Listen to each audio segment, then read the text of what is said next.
Hola, buenas noches. Muchas gracias a todos y a todas por venir y gracias por la paciencia de que arrancamos unos minutos más tarde. Debido al entusiasmo y la buenaventura de Renata e Iñaki que simplemente estaban llegando directamente desde Madrid acá. Así que creo que 15 minutos de tolerancia está bien, ¿no? Para un viaje de 16 horas está como bien, ¿no? Como bien calculado, no, no nos vamos a enojar. Bueno, lo primero que tengo que decir a continuación es que esta serie de eventos parten del entusiasmo y la buena voluntad de Iñaki y de Renata, porque no va a ser solo la presentación de este libro. Vamos a tener una triada de eventos. Vamos a tener dos conferencias más, una mañana viernes y otra el sábado, ambas a las 19 horas. La de mañana está titulada Segundas Oportunidades. Ambos van a estar hablando del trabajo del propio archivo, de cómo las ideas vuelven a aparecer y se vuelven a aplicar en el trabajo de un arquitecto. Y la siguiente conferencia, la del sábado, que acá cambió, pero ahí no cambió. A ver. Ahí cambió. Está llamada Dos iteraciones, arte-arquitectura, y va a estar enfocada en el trabajo de la oficina en relación al arte, tanto como inspiración y como proyecto, me imagino. Bueno, ya que estamos acá y somos muchos, voy a hacer una serie de anuncios parroquiales o monacales, tendría que decir. Lo primero es invitarlos a todos el jueves próximo a la inauguración de la exhibición La Escuelita, 1976-1983, Oasis y Cantera en los años oscuros. Esta exhibición, curada por Fernando Llavén y que inaugura el jueves próximo, va a estar acompañada de un catálogo, de una publicación realizada por la editorial Ditela Arquitectura, que va a estar disponible a un precio de descuento. Así que con eso los intentamos enganchar para que vengan el jueves que viene. Es una publicación y una exhibición maravillosa, llena de documentos sobre esta experiencia pedagógica, que además va a estar acompañada de las jornadas de historia y crítica de la arquitectura realizadas bajo la dirección de la maestría, con el título Arquitectura y Rebeldía en América Latina. Tienen toda la información en la web para inscribirse, las distintas ponencias y demás. Hay varios presentadores de distintas partes del mundo que van a estar hablando de estos temas.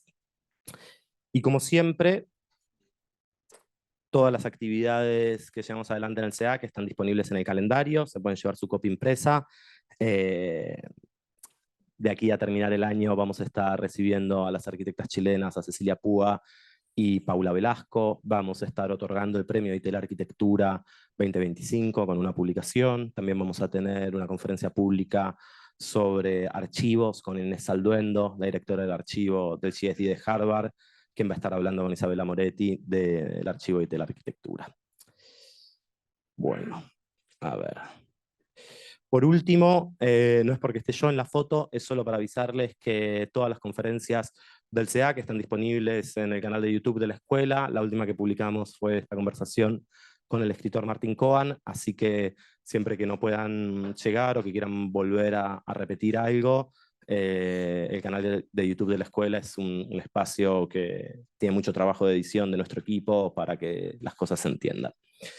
Bueno, ahora sí, nos metemos de lleno en el evento de hoy, que es un placer poder presentar un libro. Creo que eso es siempre como el primer statement de algo positivo. Hoy vamos a estar escuchando a Iñaki Ábalos, que va a presentar su último libro, Absolutos Principiantes. Iñaki Ábalos se tituló como arquitecto en 1978 y como doctor en arquitectura en 1991 por la misma institución, por la Escuela Técnica Superior de Arquitectura de Madrid. Dirigió desde 1984 hasta 2006 la oficina Ábalos Herreros y en 2006 funda junto a Renata Sienkiewicz la oficina Ábalos Sienkiewicz, que dirige hasta la actualidad, casi 20 años. Es catedrático de proyectos del ETSAM desde el 2002. Ha tenido diversos cargos en el Departamento de Arquitectura del GSD, de la Escuela de Graduados de Diseño de la Universidad de Harvard, donde fue Visiting Critic, Design Critic, luego Kenzo Tange Professor y más tarde Chair del Departamento de Arquitectura. Además de Absolutos Principiantes, que es una publicación que recopila algunas de las cosas que Iñaki viene escribiendo en los últimos años, ha escrito una decena o veintena de libros más, entre, bueno, muchos hemos leído La Buena Vida, los 2 volúmenes del Atlas Pintoresco, el libro Torre y Oficina y muchas publicaciones más. Bueno, mañana vamos a hablar de la oficina de Ávalos Sienkiewicz. Sobre el libro de hoy, el libro empieza con una frase que es muy buena, que es: el pasado es un animal siempre vivo. Y yo justo ayer en otra conferencia escuché una frase muy buena, que creo que está al nivel, que es: tenemos el pasado por delante. Es una frase de un escritor argentino, de Ernesto Montequín, y creo que el libro trabaja en esos temas, en cómo el pasado está vivo, cómo una práctica creativa o una práctica disciplinar todo el tiempo está interpretando el pasado. Es una, hay una teoría muy linda de Harold Bloom, de la ansiedad de las influencias, que escribe sobre la poesía, y él dice que todos los poetas siempre están cuidadosamente malinterpretando el pasado para producir novedad. Y creo que hay algo muy lindo de este libro que Iñaki va a presentar hoy, que si bien empezamos hablando del pasado, no es un libro de un historiador, no es un libro de nostalgia, es un libro fresco, es un libro que si bien tiene interpretaciones personales y autorales de la historia, no por eso no es preciso, no por eso no es una publicación de valor académico, pero siempre está pensado, bueno, de vuelta, con esta frase de que tenemos el pasado por delante, que para ir hacia adelante tenemos una mochila que todo el tiempo estamos reorganizando, reinterpretando, y que, bueno, me parece muy interesante en este libro, cuando Iñaki lo presente, tiene desde análisis de las obras de Koolhaas hasta una conversación imaginaria con un arquitecto del, no se puede decir Renacimiento español, pero casi, o sea, del 1500 español.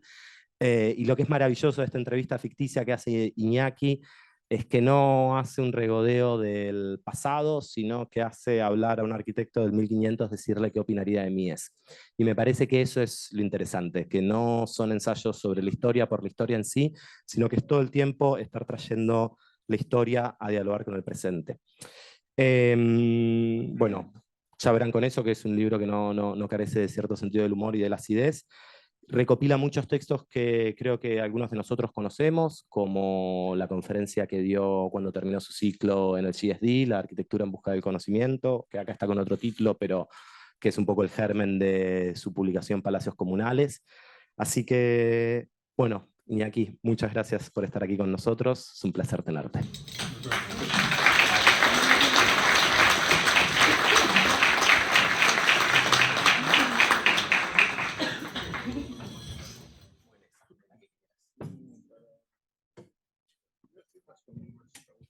Después de 6 horas de vuelo, pues sí. Lo que tenga ganas. Ahí, ahí. Vale, no sé si puede. Se oye bien, ¿no? ¿Se me oye? Bien. Bueno, muchas gracias por la presentación. Vamos a ver, vengo de un viaje, pues, es una pelmada venir desde Madrid hasta aquí, la verdad, o sea que estaré un poco groggy, pero bueno, casi mejor. Así conoceréis un Iñaki un poco noqueado. Bien, está muy bien traída la frase inicial de Alberto Conejero. Es gracioso, es un autor de teatro y poeta muy joven, madrileño, que ya tiene premios nacionales y tal. Lo gracioso es que yo le sigo, esta frase me parece es súper sintética y parece escrita por un gran arquitecto, ¿no? O sea, y por eso la puse ahí. Lo gracioso es que vive en la misma manzana que nosotros y nunca lo he visto. Pero sé que vive por amigos comunes, ¿no? Pero bueno, estas cosas que pasan. Entonces, voy a intentar contar rápido, casi los libros, o sea, los hitos de lo que he ido construyendo como una serie de libros que son muy distintos entre sí, pero a la vez tienen una vocación bastante bastante unitaria, que es la de intentar yo resolver las propias dudas y intereses que tengo en cada momento, que van avanzando según avanzando, no sé si a mejor o a peor, pero van cambiando, mejor, sería la mejor palabra, en función de pues, lo que te encuentras, qué es lo que te interesa en cada momento, ¿no? Tower and Office, que es un libro muy importante, fue mi tesis, que la llevó Juan Navarro Valdevez, que no tenía ni idea de estructuras, pero que conseguimos una amistad y una capacidad de comunicación que hizo que el libro realmente es casi deshumano. Yo creo que fue interesantísimo para mí, para adquirir un conocimiento que necesitaba, porque estaba obsesionado con el pragmatismo y no conseguía, no podía ser pragmático y no saber lo que es una viga o un perfil o un QL2 partido por 8, ¿no? Y bueno, La buena vida es un libro que yo creo que es como el que me dio más digamos, repercusión, ¿no? en el mundo académico sobre todo, y que se debe a una cosa muy sencilla. Después de aprender algo de estructuras en Tower and Office, que era lo que yo quería ser más técnico, no quería ser un patán, ¿no? Quería tener un conocimiento técnico. Pues el siguiente paso fue que toda mi vida he tenido la obsesión con la filosofía y descubrí, pero justo además al acabar de escribir este libro, que a 2 manzanas del estudio que tenía entonces con Herreros estaba la Universidad a Distancia con los mejores filósofos de España dando clases y solo un día a la semana, una tarde a la semana. Y pues me apunté, que era prácticamente gratuito, y durante 3 años estuve asistiendo y para mí fue maravilloso, porque realmente no por lo que aprendía, sino por el placer de sentarte, la tarde del miércoles, eran los miércoles, y decir, bueno, ya ha llegado el miércoles a mitad de semana, y te sientes y hay 2 catedráticos, primero uno y luego otro, hablando 2 horas cada uno, y como si fueran el flautista de Amelín, ¿no? O sea, realmente transportándome a Séneca, hasta Merleau-Ponty o el que fuera, ¿no? Y bien, y luego el Absolute Beginners ha sido uno de, como un libro que es muy consciente de ensayos que intentan ir a la arquitectura, al núcleo duro de la arquitectura. O sea, que en la pretensión, ficticia, claro, de que después de haber aprendido todo lo que yo quería aprender de técnica y todo lo que quería aprender de filosofía, podía hacer algo que realmente expresase las ideas que yo tengo sobre la arquitectura. No creo que sea ni mucho menos eso el resultado, pero realmente también pasa en la arquitectura, que uno empieza haciendo una cosa y acaba pareciendo otra, ¿no? Eso pues en la filosofía también y en la literatura también. Uno cree que va a hacer una novela de policías y acaba siendo una serie rosa, ¿no? Esto es así, ¿no? Pero bueno, ese es el mecanismo. Bien, Absolutos Principiantes ahora ya tiene también versión coreana y va a tener versión vietnamita, versión china es esta, inglesa, francesa, en portugués. O sea, es un libro que ha resultado sorprendentemente interesante. Y esto lo pongo, no es como mi currículum así, ¿no? Pero lo pongo por una cosa muy importante. El resumen que hago de cuál es el perfil con el que me siento a gusto es, yo desde pequeño solo he sabido hacer 2 cosas, ¿no? O sea, dibujar y escribir. O sea, es lo único que he hecho desde pequeño. Estaba todo el día catarrado en San Sebastián, llovía, yo iba al colegio por la mañana, me mojaba y por la noche ya estaba en la cama una semana que me parecía maravilloso. Yo ya tenía ahí mis libritos y tal. Y creo que es que lo que tenemos que hacer como arquitectos es saber exactamente qué es lo que nos gusta hacer, ¿no? Es decir, que eso me ha costado a mí bastante, todos estos libros y todos estos rollos que he escrito, ¿no? Y con esa base es El centro de mi trabajo es dibujar y escribir, o sea, para dibujar lo que sea y escribir lo que sea.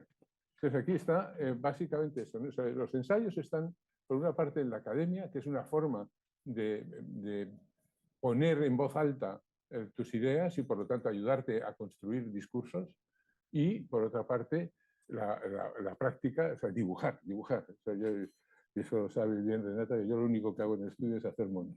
O sea, es decir, y ella hace todo lo demás. Luego me vas a dar leña. Bien, y esto simplemente lo digo, porque no ni por presumir ni por no presumir, lo digo porque de verdad creo que es el mejor consejo que puedo dar a los jóvenes. O sea, por ejemplo, mucha gente me pregunta, ¿y cómo se hace una tesis? ¿Qué hago con una tesis? ¿Qué hago? No sé qué. Pues, y yo siempre les digo lo mismo, o sea, ¿qué es lo que más te ha gustado o más te gustaría hacer en la vida con tu profesión? Pues haces esa tesis y ya está. ¿No? Es decir, no pienses hacia adelante, piensa hacia atrás. O sea, ¿cuál es lo que tienes en tu cabeza? ¿Qué es lo que te apasiona, te ilusiona o simplemente que notas que tienes unas carencias de 1000 pares de narices y necesitas cubrirlas? O sea, es bastante más retroactiva una tesis que proyectiva. Luego, si es proyectiva, mejor. Bueno, y luego están los maestros, claro. O sea, yo, ¿por qué tantos arquitectos escriben libros? Pero sobre todo, tantos arquitectos buenos, ¿no? Porque uno dice, no, pero un arquitecto tendría que estar siempre haciendo planos. Pues no, no. Y si vamos hacia atrás, pues tampoco. Bueno, Bruno Taut, al que adoro, y Le Corbusier, al que adoro como todo el mundo, pues me parece que son personas que solo han hecho dos cosas, dibujar y escribir. Rossi y Venturi, dibujar y escribir. Esto es también. O sea, es decir, que no es que me esté inventando una cosa rara. Me voy al siglo XIX y lo mismo, todo el siglo XIX depende de unos señores que escribieron, Durán, Loger, Rondelet, etc. No me voy a enrollar en... Cada uno hacía una cosa, ¿no? O sea, uno estaba con la naturaleza, con las estructuras, con la energía, etc. ¿no? Bueno, la cabaña, los dibujitos. Y si nos vamos al mundo del paisajismo, por si acaso alguien piensa que es diferente, pues tenemos a Olmsted, que escribía maravillosamente bien, Taut de nuevo, el Corbu de nuevo, Burle Marx o Robert Smithson, por poner aquellos que han tenido más influencia, ¿no? desde el interés en la naturaleza. Así que, bueno, estos son los libros que yo he intentado. La línea de abajo pasé o sea, para explicarlo, pasé un poco de pensar en términos estructurales a pensar en términos termodinámicos, ¿no? Y son estos libros los que me ayudaron a entender un poco, pues, cuál es el elemento contemporáneo por excelencia, ¿no? Esta idea de la termodinámica que suena como muy complicada, pero que es, yo creo, un aspecto importantísimo, ¿no? Tuve la suerte de tener que tragar 2 años de física teórica para ingenieros en primero y segundo de carrera, un tocho como de 400 páginas, y que le odiaba al profesor, la verdad, pero que luego ha sido maravilloso, o sea, que haber tenido ese conocimiento, porque el tiempo le dio la razón a aquel ingeniero, Castán se llamaba, que decía, si los arquitectos no aprendís termodinámica, os quedáis fuera del tiempo. O sea, que no era ninguna tontería. Bueno, estos son los dibujos de mi tesis con Juan Navarro. Es gracioso que con Juan Navarro me hiciera detalles constructivos y cosas de rascacielos, ¿no? Pero él se lo pasaba genial y yo también, ¿no? Y vamos, bueno, estábamos en un bar que daban muy buenos gin tonics. Y entonces, bueno, es un estudio de los diferentes aspectos claro, es que el golpe que dio a la arquitectura, digamos, desde el periodo de entreguerras, ¿no? O sea, pero sobre todo después de la Segunda Guerra Mundial, ¿no? La arquitectura, con todos los avances tecnológicos que vienen de lo militar, vienen de la tecnología militar, es asombroso y yo quería conocerlo. O sea, quería conocerlo para poder hacer cosas que fuesen ambiciosas, ¿no? Bueno, estos son dibujos. Y este es otro de los elementos que ha sido...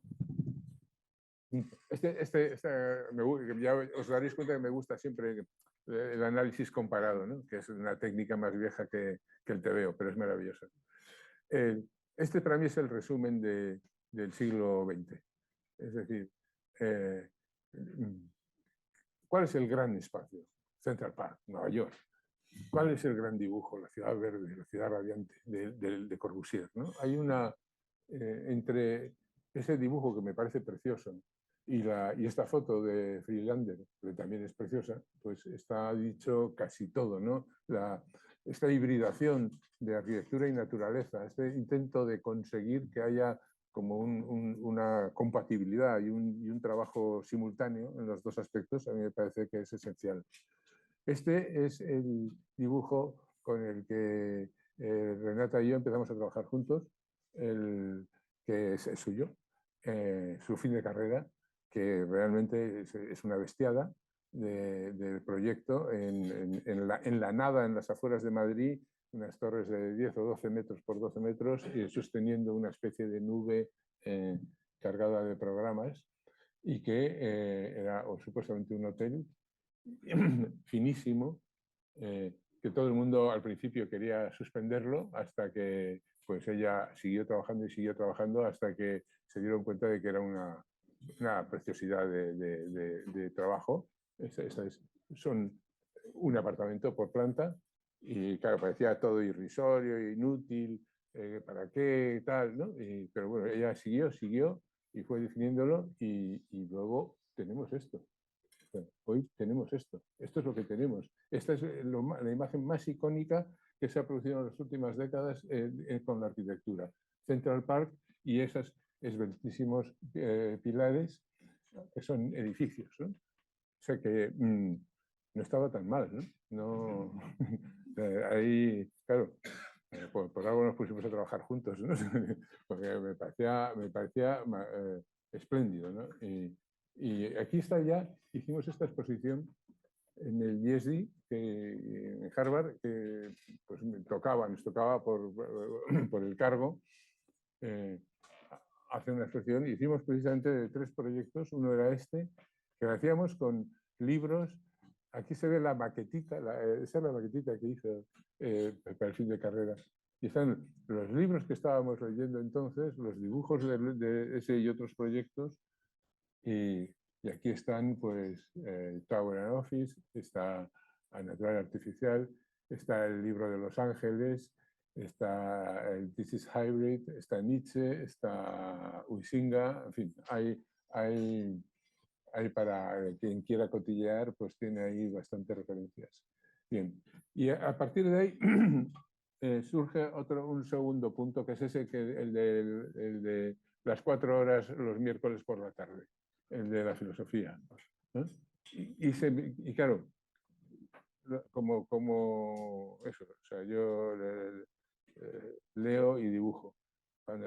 Leo a estos profesores fantásticos y claro, digo, que estas corrientes, estas ideas de filosofía tienen una materialidad. O sea, no, por supuesto son ideas abstractas, pero yo las puedo ver perfectamente. Cuáles son macizas, cuáles son etéreas, cuáles son pesadas, cuáles son ligeras, cuáles son individualistas, cuáles son comunales. O sea, todos los elementos están presentes en las filosofías. Y se me ocurrió un día, así, lo digo para el que quiera hacer tesis, es que no piense que hay que romperse los cuernos, más que clarificar un poco qué es lo que de verdad, o sea, poner palabras a qué es lo que te interesa, que no sean unos rollos de 40 páginas, sino que sea un folio.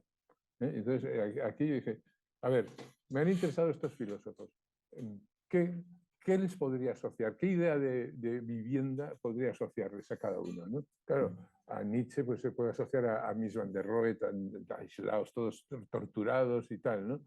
Heidegger, pues ahí sus casitas de campo y sus historias, ¿no? Pues el positivismo, bueno, en fin, así sucesivamente. No voy a ir Merleau-Ponty, pues esta cosa así más amorosa, ¿no? Que está ahí con Picasso y más juguetona, ¿no?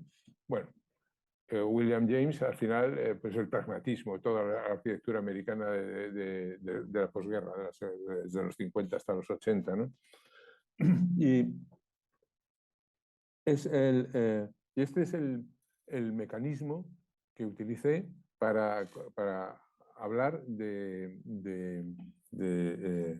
lo que tenía el contenido de este segundo libro. Pero ahora quiero pasar al tercero, que es, a mí me da esta vergüenza contar esto.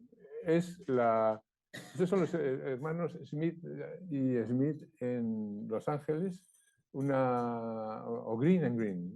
Bueno, Green and Green, sí, gracias. El que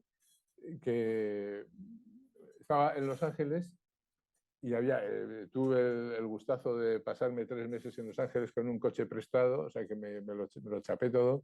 Y yo no quería ir, me parecía un coñazo y tal. Y al final me decidí a ir, todo el mundo dijo, no, es una casa, te va a gustar, te va a gustar. Y fui, la verdad es que no me gustaba nada, parecía de chocolate, ¿no? Pero descubrí una cosa, había que pagar a un guía, y dabas un ticket y te contaba la casa. Y ese guía era maravilloso, explicaba la casa pero como nadie, ¿no? O sea, me fui enamorado de la casa, ¿no? O sea, yo iba embelesado, pero él estaba enamorado de la casa, pero te iba contando todos los esfuerzos que hicieron, de dónde sacaron esto, lo otro, y tenía una visión de la arquitectura que era imposible entender que fuera un guía, ¿no? Pero lo era, yo le pregunté, ¿no? Esto, no, es que estoy enamorado de esta casa y tal, ¿no? Entonces me pareció muy interesante como un principio de cómo escribir sobre las viviendas, ¿no? Entonces yo cogí las casas que había hecho en esa lista, intenté escribir, intenté ser el guía de esas casas, emulando a este hombre de Green and Green, ¿no? Entonces, bueno, pues la casa así fenomenológica contra la casa más abstracta y más neuróticamente mecánica, ¿no? Esto es de la película de Hulot, ¿no? De Monsieur Hulot, ¿no? Bueno, el aislamiento y la concentración de Mies van der Rohe, el rollo como facha y súper poco feminista, ¿no? Y está sirviéndole el tío ahí de Heidegger, ¿no?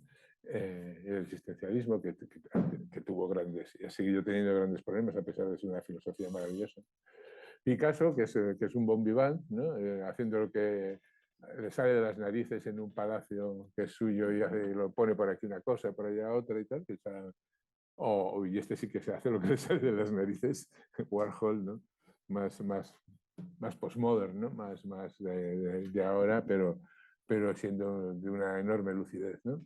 O esta imagen tan famosa, tan bonita, que me la regaló Sulman, la fotografía, o sea, que la tengo dedicada por Sulman, de las casas pragmatistas de Los Ángeles, ¿no?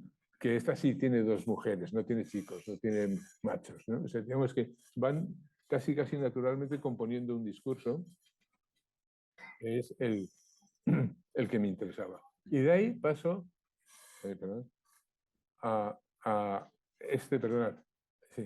paso a este otro guión, que es el último proyecto, que es el de irrealización, que es el de absolutos principiantes, que ya de alguna forma es menos... o sea, tiene una estructura, se va liberando de estructura, y lo que hace es contar historias sobre cosas que me han gustado, sin más, y ver cómo se ordenaban. Y bueno, hay, por una parte, esa frase que has citado tú del principio, ¿no? de este hombre, mi vecino, el pasado es un animal siempre vivo. Una cosa que me parece que es importantísima es rememorar, o sea, cuáles son las experiencias, o sea, hacer de las ensoñaciones también, ¿no? O sea, digamos, las emociones también, ¿no?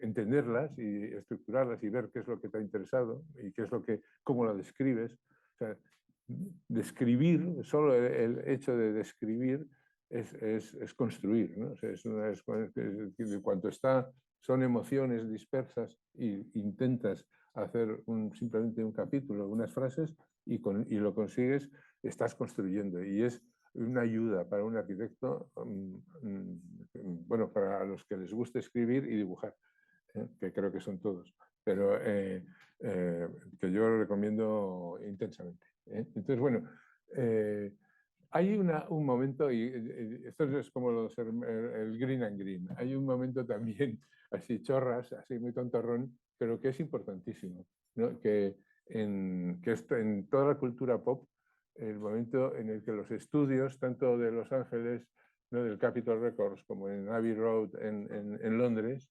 deciden que abandonan el hecho de que los conjuntos y a los cantantes vayan solo al edificio a grabar lo que ensayaban por su parte la orquesta y por su parte estos señores en su casa, y les ceden los laboratorios de sonido para que estén allí todos los grupos.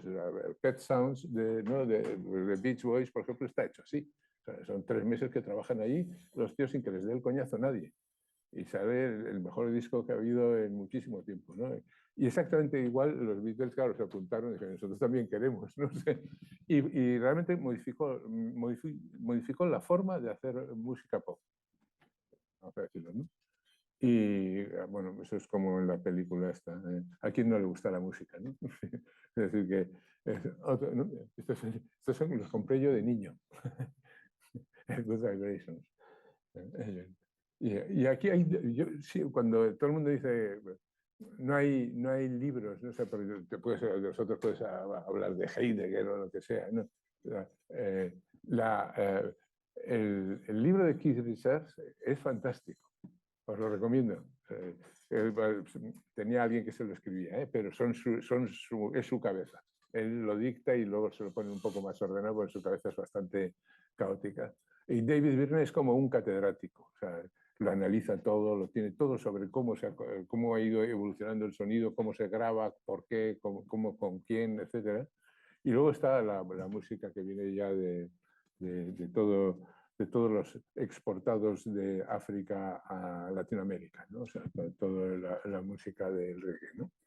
3 líneas maravillosas, que son tres culturas, 3 formas de hacer, 3 formas de pensar, absolutamente compatibles.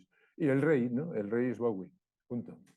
Este es listo, guapo, maravilloso y todo el mundo le ama y ya está, punto, ¿no? Realmente es como una síntesis perfecta, ¿no? de un personaje que, como él mismo dice, yo no sé tocar, canto muy mal, no sé, pero es Bowie, es Bowie. Y eso es importante, ¿no? Bien, entonces estos son, por eso es Absolute Beginners, el título del libro. Es un homenaje al tipo que ha hecho, es lo que yo digo, o sea, yo sé dibujar y escribir, o leer. No sé si escribir, pero leer sí. Y pues hizo lo mismo, o sea, yo sé de esto, pumba, pumba, pumba, y va construyendo algo importante, ¿no? En su caso. Y bueno, estas son imágenes que tengo aquí muy, muy rápidas de cada capítulo, ¿no? Y aquí yo creo que con esto acabo, ¿eh? El capítulo primero es el sitio donde iba cuando estaba cabreado Le Corbusier, que era casi siempre. Se iba a Bot-Somet, ¿no? a unas canteras abandonadas en París, al otro lado del río, a dibujar y pasar la tarde ahí al sol en las laderas. Y bueno, si seguís su trayectoria, cuánto de gruta tiene Notre Dame, cuánto de gruta, bueno, en fin, el que sepa un poco de Le Corbusier sabe hasta qué punto esta simbiosis es importantísima en su biografía. Este es el capítulo que es literalmente el que antes lo mencionabas tú, que hay que dar cuando cuando ya gracias a Dios dejas de ser el chair de Harvard, que es una liberación, porque en fin, sobrevivir a 200 señores pidiéndote todos los días de todo es francamente difícil, pues conseguí 3 meses para estar con varios ayudantes haciendo este texto, que yo creo que es el único texto al que de verdad le he dedicado tiempo y ganas, en el que se expresa todo lo que pienso que tiene que tener la arquitectura, muy basado en Nietzsche, desde luego, sería el título, ¿no? Luego está este que es todo lo contrario, es casi como una liberación, ¿no? de toda la seriedad, ¿no? Es simplemente como hacer la entrevista del croquis, ¿no?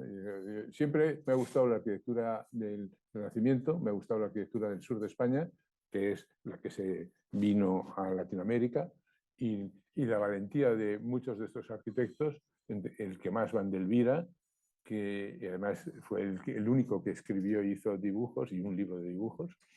Y entonces me apetecía darle a conocer, porque no lo conoce prácticamente nadie, y gracias a esta entrevista creo que le hice, que le respondió muy bien, fue muy listo, ¿verdad? Que está bien. Pues te enteras muy bien de cómo era la arquitectura del siglo XVII, lo interesante que era, ¿no? Y lo compleja que era. Bueno, sigo un poco aquí de Olmsted, un poco de Smithson, toda la corriente más ligada al mundo del paisaje y todas sus variantes también políticas y tal. Bruno Taut, otro del que soy fan. O sea, es muy importante ser fan o sea, no amar a estos señores. Bruno Taut es increíble. El libro La casa japonesa, que es el último libro que escribió, porque ya estuvo en Turquía por la guerra, fue cambiando de sitio y al final acabó en Japón. Es un libro, si lo encontráis en algún sitio, porque es dificilísimo, es un libro maravilloso. Y bueno, la idea de la academia, bueno, ya acabo ahí, ¿no? O sea, es decir, que esto es el tema sin más. Yo creo que os he explicado cómo entiendo el trabajo del arquitecto cuando quiere construir una forma de ver y sobre todo quiere hacerlo en base a emociones y a cosas simples, no complicadas. ¿Eh? Pero ahí no hay más, ¿no? No, pero te dejo para que hablemos ahora. Vale. Menos mal.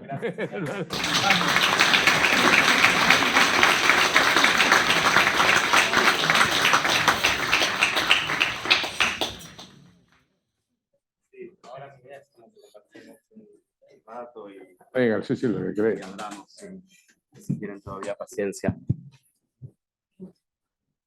Bueno, gracias, Iñaki, por la presentación y por ampliarla, que no sabía que iba a ser así. Me gustó mucho que hayas ampliado la trayectoria y no concentrarte solamente en el contenido de cada uno de los capítulos del libro. Yo lo que te quería preguntar era, el libro, no sé si lo recordás, termina con una pregunta que dice, ¿dónde estamos ahora? Es más larga porque está hablando como de los dualismos y demás, pero es como el libro que más llega al presente, quizás, ¿no? Porque en el de Torre y Oficinas el presente era como un presente no realizado y era como de estas torres como que ya sabemos que no van a pasar o que serán como utópicas. El de la buena vida se queda atrás y este llega como un poco bueno, lo pusiste a Koolhaas ahí en la última imagen y termina así. Quería preguntarte un poco perdona, eso. le puse a Koolhaas y lo comparé con el Corbu. Con... O sea, ahí está esa tensión entre las imágenes del Corbu y las imágenes de este hombre, ¿no? Sí, a mí nada, me interesaba que esto, que era como un libro que llegaba un poco al presente y un poco quizás agarrar desde ahí como qué tan parte del presente sentías que eran todos estos temas que vos vas como recopilando de tu propia bitácora o de tus propios campos de intereses. No sé, a mí me quedó como un poco esa pregunta al final del libro, de dónde estamos ahora. Como que siento que es como es una clausura de ciertas descripciones del siglo XX, quizás, ¿no? O bueno, o más atrás también. Sí, pero sobre todo, o sea, aunque sea del pasado, está hecho claramente empujando hacia el presente todo, ¿no? O sea, cualquiera de los capítulos está hecho muy desde nuestro tiempo, eso lo tengo clarísimo. No te sé responder eso. Me parece muy bien. Es que no, quiero decir, o sea, lo que me importa es construir con la ficción, porque en realidad es ficción, ¿no? La literatura es ficción, o sea, lo que escribes es siempre ficción. Construir como líneas, o sea, como comprensiones de lo que te gusta que no apuntan, no dicen con el dedo esto es lo que hay que hacer ni nada, simplemente cuando es como eso, cuando hay una canción que te gusta la haces tuya, es tuya, ¿no? Pues es igual. Aquí para mí son una serie de estos capítulos, cada uno de ellos es una cosa que me lo he pasado bien, he entendido mucho mejor también mis neuras y las suyas. Y me quedo más contento. No creo que se pueda hacer otra cosa. Pero esos son los ensayos. El ensayo es un método maravilloso, un método pragmatista a tope. ¿No? O sea, es decir, tú trabajas sobre los hechos, pero no eres categórico, simplemente elaboras con eso, ¿no? Estos capítulos son como, podían ser novelas para mí o podían ser tratados, me da lo mismo. Lo que yo sé es que me gustaba este señor, lo que hacía, el otro, lo podía conectar con esto, etcétera, y entonces construyo una narración que lo hace mío. Bueno, eso era lo siguiente que te quería preguntar, que creo que muchas veces uno cuando se tiene que sentar a escribir se enfrenta como a la verdad impresa, a tener como que dominar por completo un tema para poder decir como algo que sea el punto final de algo. Y el libro tiene esto, navega muy bien como ese tono de interpretaciones personales, fácticas y basadas en hechos, pero que no cierran la cosa, sino que están como sí, en la propia percepción del autor, y que eso creo que es una traba de muchos a la hora de salir a editar, publicar, escribir o hablar de un tema. Todos los estudiantes que tienen que hacer una tesis doctoral tienen graves problemas psicológicos. Es verdad, sí, también he dirigido, bueno, sigo dirigiendo muchas. Y lo que he dicho al principio es lo único que sé decir, es decir, haz lo que te gusta. Bien, abrimos, Marce.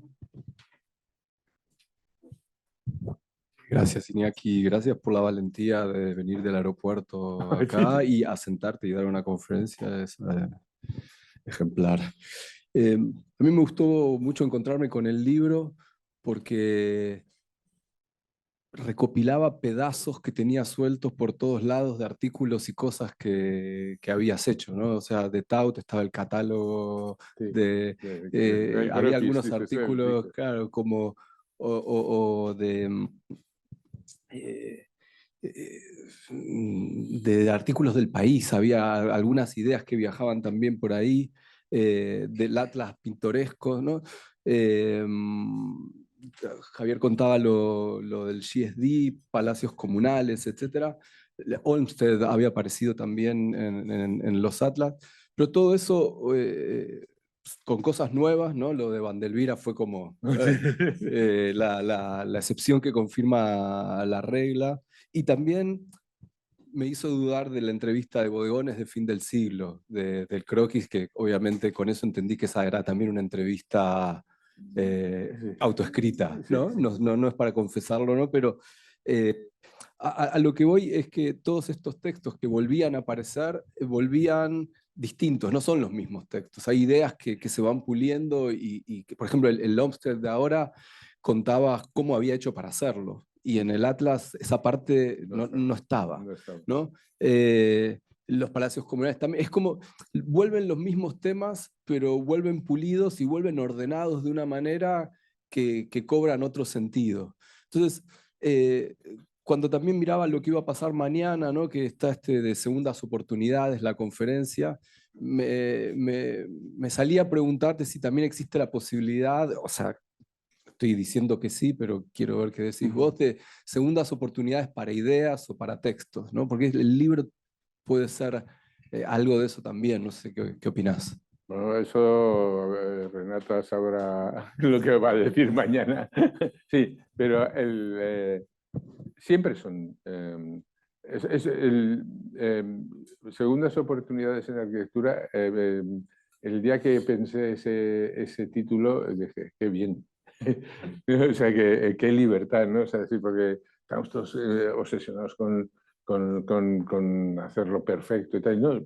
Porque tu cabeza va, no sé si va avanzando, retrocediendo, depende, a lo mejor ya de mayor pues va retrocediendo, no lo sé, pero el hecho cierto es que va evolucionando. Entonces, y tú, la digestión de las ideas, lo has hecho genial, ¿eh? Porque has visto lo que escribí de Central Park, luego va Olmsted, luego tal, o sea, es como dándole vueltas a la cosa, pero cambiando el ángulo porque me interesa otra cosa. O sea, y yo creo que en el fondo cada vez es más, ¿cómo diría?, más holístico, más comprensivo, ¿no? O sea, y más útil para mí.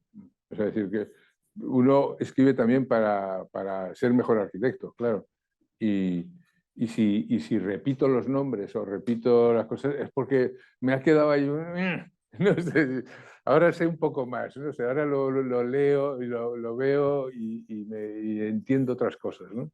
Y yo creo que es así como funciona psíquicamente, ¿no? La relación de un arquitecto con la escritura, ¿no? O sea, porque es evidente que lo haces porque eres arquitecto, no porque te guste la poesía, que también, ¿no? Pero sobre todo te gusta trabajar con las palabras para que tu arquitectura tenga un efecto y tenga un contenido, ¿no?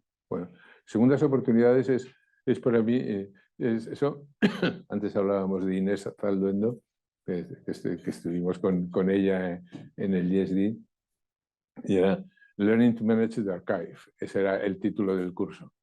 Entonces, claramente es la síntesis de los alumnos lo entendieron en el minuto 1. Les pedimos traer a ciegas, sin saber lo que se iba a hacer, traer 2 dibujos de 2 proyectos distintos que os hayáis quedado, esto sí que es bueno, ¿no? O sea, y nosotros les diremos qué tenéis que hacer, y a qué escala y lo que sea, pero no salgáis de esos dibujos. El Learning to Manage the Archive, y es el curso mejor que hemos dado a años. Entraron como ¿no? Y es un poco eso. O sea, yo creo que el trabajo que intentamos hacer entre arquitectura, enseñanza, escritura y tal, es intentar coser estas cosas y sobre todo empujar a que te conozcas mejor lo que de verdad deseas y que conozcas mejor que puedes tener capacidades para desarrollar las técnicas, o sea, que puedes ser mejor, que puedes ser mejor arquitecto, aprendiendo, claro. Ya está. Gracias. Nada.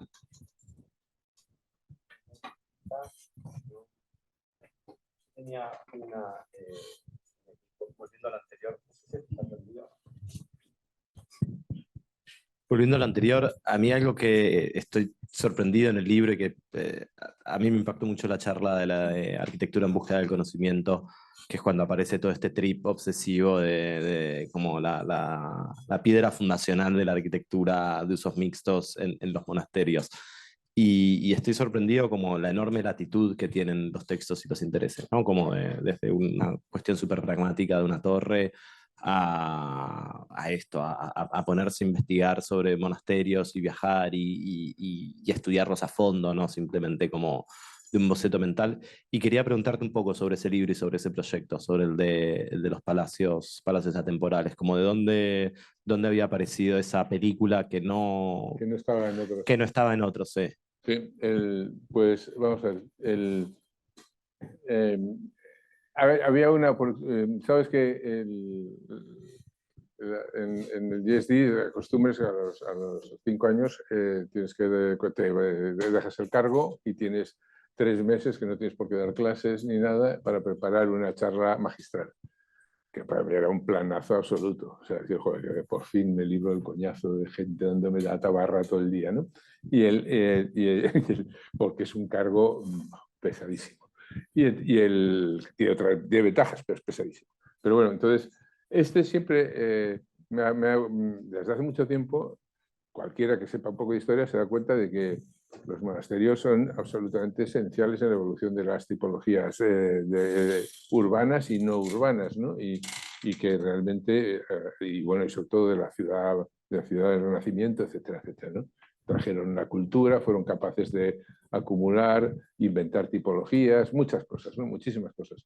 Entonces, yo lo que...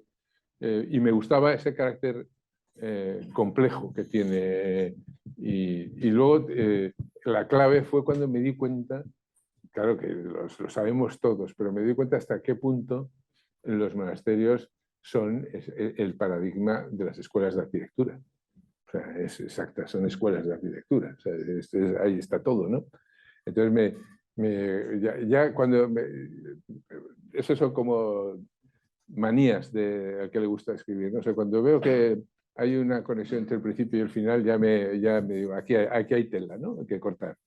Y entonces me fui metiendo y tuve la suerte de tener un par de ayudantes maravillosos, porque también te dejan tener los ayudantes para investigar, recortar y tal. Y pues hice eso en 3 meses, solo eso.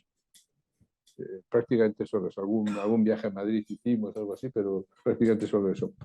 Y quedó redondo. La verdad, estoy contentísimo de cómo quedó, porque iba integrando muchas de las cosas que están en los demás libros como sueltas, iban cocinadas de una forma mucho más consistente. Y también era un placer pues comparar el DSD con un monasterio. Gracias, Iñaki. Emilia. Hola, buenas noches. Bueno, gracias por la presentación y por los libros, porque los he disfrutado mucho. Y en particular quería preguntarte por un texto que me obsesiona en el último tiempo, que es el de la forma termodinámica que escribiste en la Circo. Y volvía un poco sobre esto que te preguntaba Marcelo antes, sobre la reelaboración de las ideas. Me preguntaba cómo... si hay como una relectura sobre ese texto hoy, después de, bueno, de que hayan pasado algunos años, porque justo también es un tema del que no hablaste tanto en la presentación, y quizás me interesaba si podías como contarme un poco más sobre eso. Sí, vale, puedo hablar, pero es cierto que me da pereza. Es muy importante, o sea, porque escribir lo haces por un afán, si te apetece, si no, no. Pero me da pereza en el sentido de que todo lo que me interesaba de ese tema creo que porque ya de alguna forma lo he entendido y lo he incorporado a la forma, y no solo con los alumnos en la escuela, en el estudio. O sea, se ha convertido en algo de lo que no necesito hablar porque está ahí, ¿no? Insisto, ese profesor que era un torturador nato, que en primero y segundo de carrera nos tenía con unos tochos así de 600 páginas, y si te suspendía tenías que volver a repetir todo el curso, o sea que era una tortura, pues me sirvió. Y luego me sirvió que 2 años después, 2 tíos así raritos empezaron a dar cuando yo ya estaba en cuarto, tíos raritos, jovencitos, a dar un cursillo trimestral en un nicho de la escuela así como oscuro, haciendo todo tipo de gráficas así que se parecían un poco a las termodinámicas, y eran 2 chavales que habían estudiado en Princeton con los hermanos Olcay, y que se habían chapado todo lo que fue el principio de la termodinámica en la cultura americana de la arquitectura, ¿no? La ciencia la tenía, por supuesto, pero las aplicaciones al urbanismo y a la arquitectura, ¿no?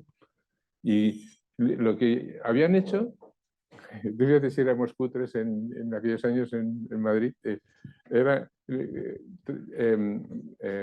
traducir literalmente el libro, lo habían hecho así, cicloestilarlo y vendérnoslo a los alumnos. Yo lo tengo, y lo conoce bien, lo tengo subrayado de cabo a rabo, porque era de repente decir, o sea, todo esto que te están contando, que las fórmulas que me he pasado torturado, de repente es sencillísimo. Con 4 gráficos y con 4 ideas tienes un conocimiento infinitamente más avanzado sobre lo que es eso, que los edificios respiran, punto. O sea, es decir, que tampoco hay que darle muchas vueltas, ¿no? Y que pueden respirar bien o mal, ¿no? Estar acatarrados o lo que sea. Y bueno, pues ahí me he quedado. O sea, no necesito más, entre otras cosas, ¿por qué? Porque hay ingenieros maravillosos, pocos, pero hay ingenieros maravillosos que lo hacen, que han avanzado y saben ya cosas que yo ya no tengo edad para intentar aprender porque no tengo ni puñetera idea. No sé, es que ya son gente que está en unos niveles muy altos de conocimientos técnicos, ¿no? Pero yo creo que, y acabo, pero todo esto viene de un día, o sea, todo el rollo de la termodinámica que le di mucho énfasis al llegar a GSD fue en gran parte para fastidiar. Estaba harto no, sí, porque estaban con un postmodern cosmético de infográfico, todo lleno de chorradillas y tal, y el primer día tienes que dar un speech, el primer día que ya vas ahí de amo del cotarro, ¿no? Y entonces yo dije, Thermodynamics. O sea, recuerdo perfectamente cuando dije, o sea, vamos a centrarnos en Thermodynamics y arquitectura. O sea, todos aquellos postmodernos rabiosos, como, ¿what? No sé, entonces, recuerdo perfectamente ese momento mágico y dije, bien, ya lo he logrado, ¿no? Y bueno, pues metimos a Matías Suller en la escuela durante 3 años, estaba Quilmó, empezamos a meter más, bueno, Sanford Winter, que es un auténtico loco de la ciencia, y de repente la Harvard, que había sido tan postmodernito y tan figurativo, pues empezó a tener una cultura técnica bastante alta. No diré muy, muy alta, porque es resistente y cada uno se cree el amo del cotarro, ¿no? Pero funcionó y ya está. Y eso es lo que... Hasta ahí he llegado yo. Gracias. Iñaki, hay una pregunta más. ¿Estás con energía? Con energía, claro, termodinámica. Hola Iñaki. Bueno, también gracias por la presentación. Es una pregunta bastante concreta. Me gustó mucho cómo cerraste un poco la charla diciendo que el arquitecto trabaja en construir una forma de ver y de mirar, y que mucho de eso se hace poniendo palabras a lo que nos interesa, intentar forzarnos a eso. Y te quería preguntar cuál es como tu método para... Escribís mucho, construís, enseñás. Digo, si te acercás a esa escritura desde lo más intuitivo, un pensamiento y bajarlo a palabras, o es antes de escribir estudiar todo lo que hay en el tema, como Ni una cosa ni la otra, a medias todo. Los arquitectos somos unos chapuceros siempre, ¿no? O sea, no sabemos mucho de construcción, pero tenemos que saber. No sabemos mucho de estructuras, pero tenemos que saber. No sabemos mucho de economía, pero tenemos que saber. ¿No? O sea, y esto es, o sea, yo creo que no puedo presumir de tener un método o llegar a... O sea, a mí me gusta la profesión. Eso es el punto número 1. O sea, que le guste la arquitectura y le entusiasme cuando te sale algo bien. Bueno, eso Renata y yo lo celebramos, eso, cuando tenemos un buen día y decimos, hasta aquí ha salido algo, es que nos vamos radiantes, ¿no? Qué maravilla, pues somos buenísimos. Luego llega el tío del seguro, el tío de la licencia, ¿no? Pero sí, y o sea que yo creo que claramente estamos en esta profesión porque creemos que es muy completa, que es intensísima, o sea, si la tomas en serio, o sea que puedes tener, digamos, o sea, aprendes, ¿no? Aprendes de ti, de la vida, de la sociedad, y es política, pero también es, digamos, relajada y puede ser muy divertida también, ¿no?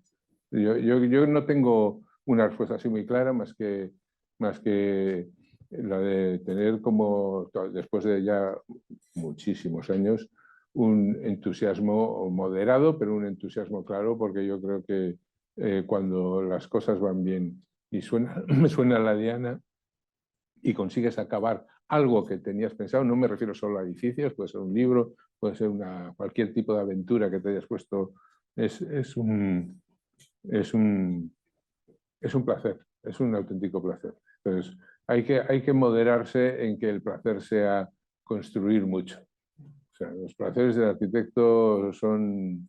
Por eso antes os comentaba al principio La casa japonesa de Bruno Taut, que el libro más delicado, está lleno de pequeños detalles, de una felicidad hecha por un tío que sabe lo que es la felicidad, ¿no?